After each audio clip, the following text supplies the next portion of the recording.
मित्रांनो, आपण व्हिडिओ बनवत आहोत. बरेच लोक म्हणतात तुम्ही व्हिडिओ बनवता तुम्हाला काय पैसे भेटत असतील. त्या भावांसाठी आहे. तुम्ही एक तर लाईक मारित नाहीत, तुम्ही शेअर बी करीत नाहीत. पैसे कुठून भेटेन रे मला?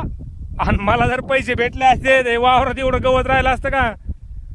दाईक बाया एककडीच आणले असते आणि खुरपून घेतलं असतं ना सगळं. काय राव, तुम्ही जर लाईकच मारित नाही तर पैसे कुठून भेटेन रे? लाईक मारा, जरा शेअर करा आणि फॉलो तर केलंच नाही तुम्ही अजून. ज्याने नाही फॉलो केलं ते फॉलो करून घ्या. चालले म्हणा तुम्ही व्हिडिओ बनवतात आणि तुम्हाला पैसे भेटत असतील. काय भेटत नाही भाऊ आपल्याला अजून. आपण फक्त व्हिडिओ बनवतो टाकीत होत. इकडं वावर पडा लागलेत. जरा लाईक मारायचं बघा, फॉलो पिलो करून बघा तिकडं. तुम्हाला अजून फॉलो करायचंच कळा ना, पैसे बी काढायला चालले. असं नसतं रे.